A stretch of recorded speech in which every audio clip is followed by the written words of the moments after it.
So I'm going to go over today's lessons. We did a MahaSadashivoham Continuing Education with my teacher. So I'm going to go over things that he went over today. Today is apparently Ram, the Avatar Ram, who started the monogamous relationship in human history as Avatar was born.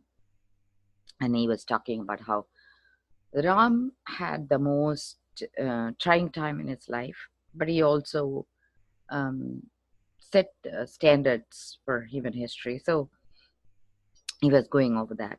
And so even before he comes on in energy as a clairvoyant, I will connect with him. So even before he comes on, the first thing that happened for me is when I connect with time and space, it's like a wheel that will spin in front. And if in case I'm connecting with multiple people, the wheel will be spinning. So that shows that I'm in the same zone with them. And I'm also not having any particular thing I need to watch out for energetically. So with Swamiji, it was the same space I could connect. So that made it easier for me to know even before he came on that he was there in that zone. And then so he began the session with a special prayer. That is the bhava, meaning like you go into a zone where you deliver the knowledge by channeling that. So his channeling prayer, I should call it, okay? Because he says the same thing to me. He says, complete and be a pure channel for me. So that's a space I got in even before he started. And he channels his higher self, which is Om Nithyanandeshwara Sabharambam Nithyanandeshwari Adishakti Madhyamam Asmatacharya Parayantam Vande Guru Parambaram. When I do mine, I modify it a little bit. Om Nithyanandeshwara Sabharambam. Instead of Nithyanandeshwara, I will say Om Venkateshwara Sabharambam because I love Venkat. Okay, I feel I'm very attracted to Venkateshwara.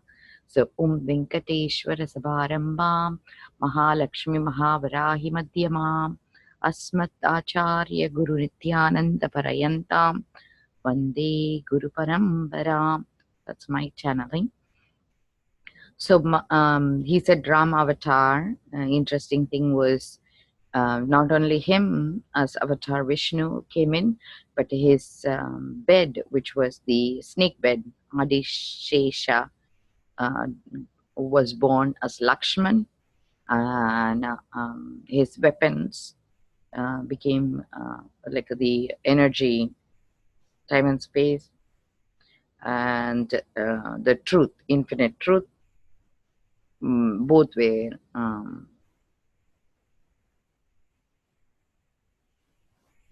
Bharadan and Shatrughan, because I always mix up with Mahabharat, so I had to pause for a little bit. Bharadan and Shatrughan. And Ram lived the best. So 4 incarnation happened together because it was quadruplet. The mom had, I mean, like not exactly quadruplet. Actually, one girl gave birth to 2 children, another girl 1. So Ram was the first wife's child, and then the second wife's child was Bharat, and then the third wife had 2 kids. Then he said Ram lived the best part of his life here. 13.45 years he was blissful. Only last 6 months he suffered. He says he had a prolonged honeymoon.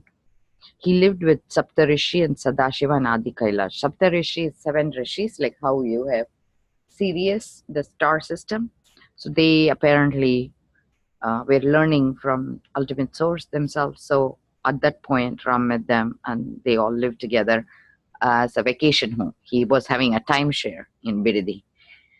And then Vedic scriptures matches the geography of the time. So when you go back historically, the seasonal changes and all that matches at that time. And the historic event that happened was there was a demon that became a crow that was killed by Ram. So even now, crow does not fly over Ramnagar. And monkey worships Dakshinamurti. Like he says, the monkeys worship by pulling his clothes, but he wouldn't. They wouldn't pull the clothes of Venkateshwar because monkey has their own way of worshipping. And pilgrimages to Varanasi. Um, oh, sorry, not Varanasi. Vanaras. Vanara means monkey king, monkeys. So Ram taught the um, Guru Vedic Upanishads to Hanuman, and that's how, like, Guru Gita relationship developed. And Ram was the first one who transcribed. It almost looks like he simplified ancient wisdom and passed it so that it could be livable. And Ram realized through agmas from Sadashiva these geographic match of both Veda and Upanishad, Ramayana reference matches. And so Hanuman was initiated kind of there. Ram is a great Shiva Bhakta, always stayed near Shivalaya. Ramnagar has 7 huge rocks, which is the home of those 7-star beings. And there was a cave under those rocks, and that kind of matches where they used to stay. And Ram is a symbol of what is best in universe, what is the best in humankind. And that's why he's called Purushottama. That is, he's the grand narrative of human being. That is why you are seen by being up on top, you're targeted more, because people who cannot comprehend try to portray him from their level of understanding. And because he's seen more prominently by people underneath, he's also attacked more. And this is the silly thing that happened, which Swamiji didn't say, is they had a procession, right? Like Christians were protesting Hindu. I was watching on YouTube. And one man is hitting Ram's face with his shoes. I'm like saying, it just shows unclass behavior. That's all. Like, it's not about Ram. It's like the guy who hit with his shoes just show no class, man. You're not cool, in my opinion. And third day of Ram's birth, a baby, right? The stepmom of Ram had a maid. She took offense on a baby because he closed his eyes when she came. And so from the third day, he was picked on as a baby. Can you believe it? Third day, Mandara, that's her name. She became unhappy because she noticed on the third day, Ram closed his eye. And so she decided to become angry and created an agenda just to overthrow him, She was waiting for a reason to get angry anyway, because she was a personal maid to her her master, or whatever it is in slavery, Kaigeyi, and she wanted Kaigeyi to be on top, like, because she feels if she's the queen, she can do more clout, like, she had more clout. And so she wanted Kaigeyi to be the only one who would deliver a child, only one who would have a top role. So Mandara ended up playing a major villainous role, negative role. He never used, but Ram, on the other hand, never used powers to let power, like, to rule. This is like saying the ultimate power is about knowing you can do anything, but doing the right thing, So he always never used powers, but the law of karma to play it out. He didn't ever get into silly conversation in inner space, and he enjoyed the whole challenges as a whole game, So he took it in his stride. So because of this, Ram was extraordinary. Ram was non-controversial in both Shaivite and Vaishnavite. There are 2 different type of worships, even in Hindu religion. But Ram ends up being the prime example. Both of them worship because they don't disagree on the way he lived, whereas Krishna was not a fond member of Shaivites. That's because Krishna doesn't put up with, in my opinion, BS. So Krishna cannot be bound by these rules. He says, keep your rules at your home. The minute you enter my kingdom, your rule doesn't apply. So I think he is very forward thinking, in my opinion. So Krishna is, as an avatar, is considered controversial among different groups. So then he went over whole avatar shastra. Fish had a life breakthrough by creating mind and independent existence. Kurma, which is tortoise, is considered knowledge. The knowledge evolved from half water, half inland existence. The knowledge from the water was transferred to land. Narashima, half animal, half man, and so he's evolving. So he used animalistic behaviors to reset unbendable mindset. And in my own mind, Narashima put an end to child abuse. I mean, I will call on him whenever I have a problem with DCF. Seriously, he is the one who ripped apart the father who is very cruel to his child. Vamana is a dwarf. He's a minion, okay, he was a little man. So personality-wise, he's like the Eskimo. Parashurama, on the other hand, he is a man fully evolved, but his instinct was still animal-like. So he had a ferociousness, he had untamed behaviors. Ram was a cultured, stable human who started the first civilization. Human civilization became a reality, and principles of coexistence started with him. So people started living together. Before Ram, it used to be like small settlements, but with Ram, it became a civilization. So he portrayed determination, which is considered Tyaga with integrity, ability to live determined lifestyle with highest personal values. Okay, they call it integrity. So Tyaga, power of values, courage and confidence. He portrayed when his life's challenges were presented, and this gave courage and confidence to people and showed them power of highest human value in existence. They call it Dharma. Dharma is trying to do the right thing no matter how hard the life gets. Rama had most difficult avatar to take human frame with the boundaries that existed then, challenging boundaries.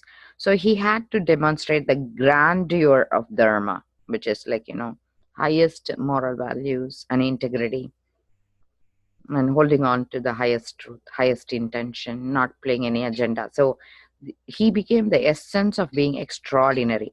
So Swamiji was reminiscing, what an incarnation. Ramayana is told multiple times in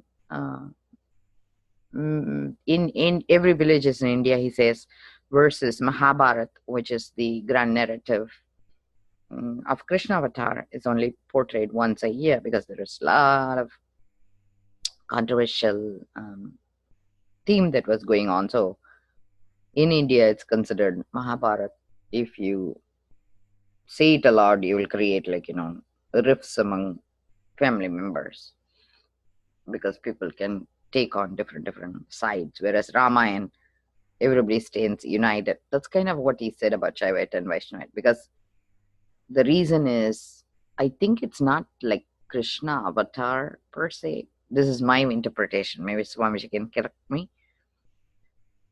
Krishna lived among people who are very controlling and who you abused power. So I think because it could skew people who already have issues, challenged behaviors nowadays, I think we try not to make that as theme of our lifestyle, I guess. Every village sings every 2 months Ramayana versus once a year in Mahabharata. Ramayana is translated the largest number of versions, translations compared to any other scripture in the world. He says it's not Bible, it's not Gita, but it's actually Ramayana. Any other translations, like when you compare the amount translated and also the versions, Ramayana has the highest marker on both versions and translation. Everyone in life gets attacked, whether emotionally, physically, or mentally, or whatever form. But how we respond makes us great or not. So being attacked does not make us. How we respond makes who we are. So all kings have lost kingdom. That does not make legacy, but how we respond makes us part of the history. Ram was exiled according to the the ancient scriptures, but he always maintained his kinghood, but he only went away from his kingdom. But Swamiji says that doesn't mean he lost it. It was never taken away. The reason is Kaikeyi's son Bharat was very close to Ram, and Bharat went into silent meditation. So the minute Ram, because he knew what happened was not correct, his mom asked his half brother to leave the kingdom so he can rule, and Bharat could not agree. So, what he did was he took Ram's slippers and he put it in the throne. And anybody asks anything, he will just say Ram, Ram, Ram. So essentially, Ram's slipper ruled the kingdom. That's Bharat himself is amazing. And then there are like lots of neat things I remember. So Lakshman, who's the snake bed, the mate, what Ram will sleep on in the ocean. Lakshman decided to give up his sleep so he can keep an eye on his brother so he would not get into harm. So he donates his sleep to his wife. This is another cute story in Ramayana. So, Lakshman remained insomniac for those 14 years, okay? Insomniac, can you believe it? He got a boon that he would never sleep. And his wife took that Nidra Devi, so she never woke up for 14 years. So that's another cute thing. It's amazing. Ramayana is amazing. And then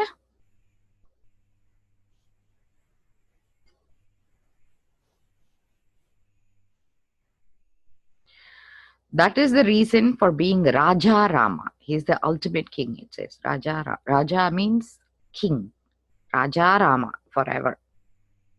So Ram's throning ceremony is celebrated the most because he's always considered owning the throne. His Paduka was ruling the kingdom. So how can you call this exile? He had a long vacation, he says, because he was thrown out as soon as he came back newly married. So he says, when you're not home and the kingdom is ruled by your slippers, Paduka, you had a longer honeymoon. He had 14 years to be in the forest. Due to this, it's called Bidadi, because the place where he went was Bidadi. Bidadi is in Karnataka, a rest house. In Tamil, we call it Vidudi. Vidudi means Chatram, meaning rest house or pilgrim center or timeshare, whatever you want it, vacation home. He wanted personal time with Mahadeva. He really wanted to understand scripture from God himself, who is Shiva, ultimate source, Shiva, Sadashiva.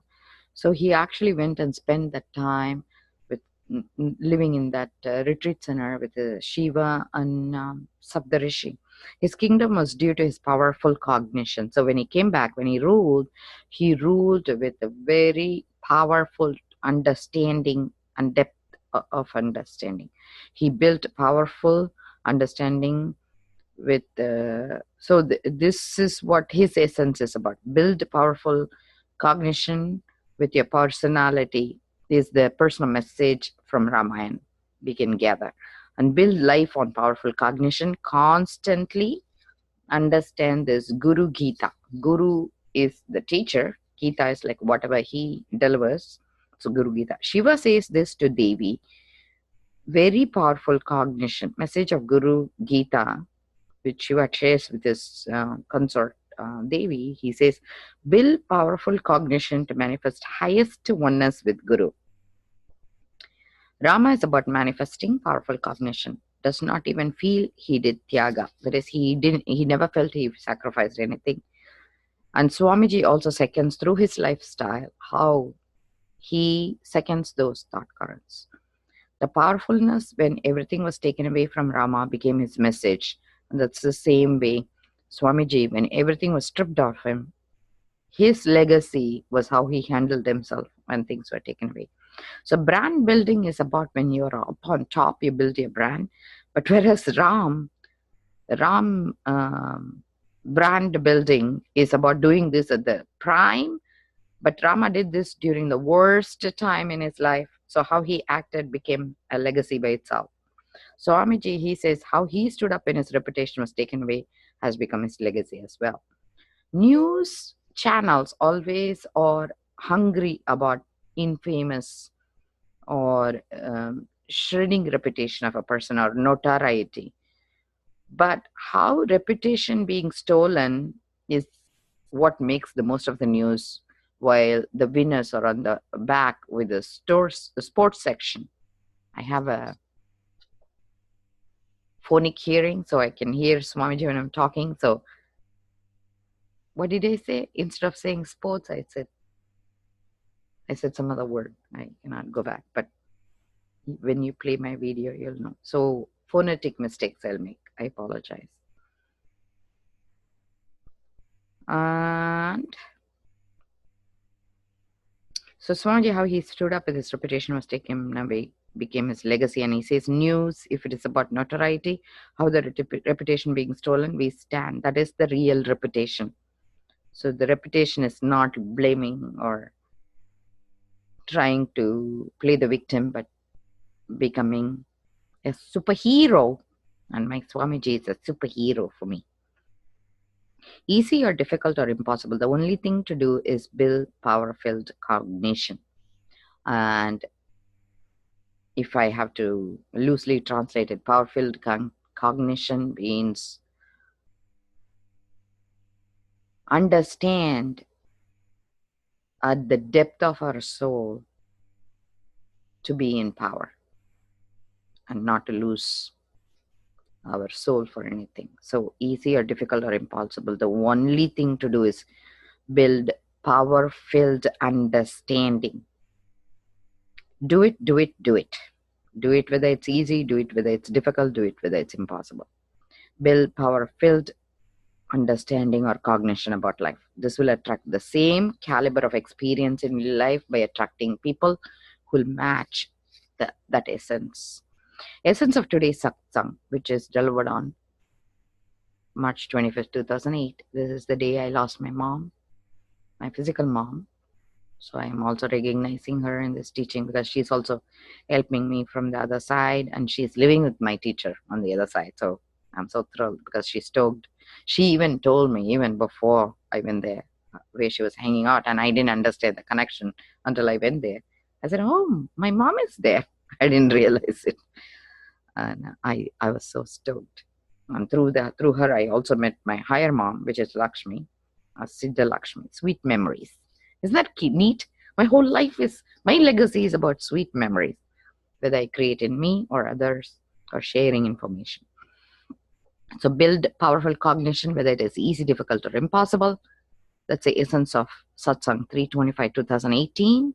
Thank you, all the Divine Mother Spirits, for sharing this sweet memory with me. Become part of Grand Golden Temple Project, Swamiji says. And my legacy, which I'm going to write it up in the golden leaf, which I'm going to give it to teacher to put it together, is I, you, just my heart, my Guru or God. Okay, so if I'm going to say it that way, I is about Nadi Vaidyam. I'm going to bring it into completion.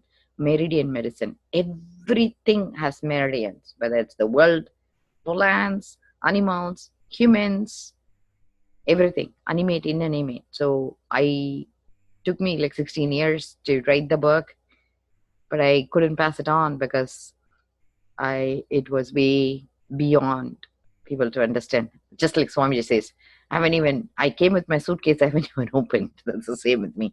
I haven't even opened my suitcase. So I really need to focus on meridian medicine coming into completion. That's going to be my next project.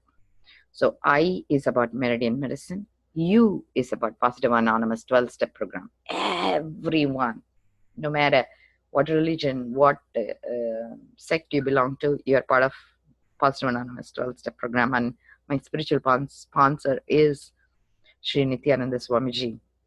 And it started with Mahaguruji mailing and Master Chavakuksui. They gave me the word because my husband was in Alcoholic Anonymous. And to bring him into completion, I needed to do Positive Anonymous. And I didn't like the way we held on to powerless speeches. So I wanted the powerful understanding of Anonymous program. I registered with Alcoholic Anonymous group, and they gave me permission to rewrite, staying with the same guidelines. So the only thing I changed is God. We became powerless over unwholesome behavior. The unwholesome word was given by Master Chavakuksui himself. He says that's what loose translation. Unwholesome is any behavior that includes demonic nature, includes entities that's paranormal, includes even divine beings that is acting out of wholesomeness space.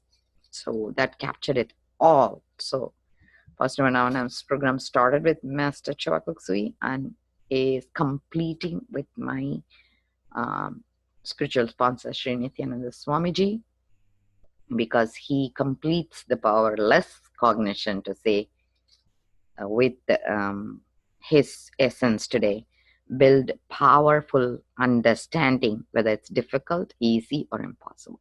Isn't that cute? It all came into place. So that is you, First Anonymous 12-step program. And my spiritual sponsor, my ultimate source is Om Nithyananda MahaSadashivoham. That's another completion for Mahasadashiva. As MahaSadashivoham, and me, Sadashiva himself calls beings like me, who is in a divine hangout, as great baby girls. They are visionaries for him to create sweet memories. What a beautiful ending to that, right? Or rather, completion. Completion means for that piece. And then, so this triangle is what I'm going to give it as a leaf. So every one of you guys are included. It's $125. And I'm going to do it. If you guys want to join, you can put in your name as well. And become part of Grand Golden Temple Project, worshipped by Rama and his Parivada and Hanuman. First, Rama is the first compiler of Gita and Veda Upanishad. Rama first compiled with all the ancient Vedic and Agamic scriptures. Veda is the original way the knowledge was transmitted. Agama is application of those science. And Vyasa, Veda Vyasa they call him, ended up being the last compiler. He completed those initial components. So Acharya means teaching component of Rama was delivered in Bidadi. With this, I bless you all to be eternally blissful. Nithyanandam. So that he says, with you all, I bless you to be in Sadashivoham, MahaSadashivoham, the eternal bliss, Nithyanandam. Be blissful. Thank you. That's what he said. I love my teacher. If I have to be said 1,000,000 times, I will. Thank you, guys.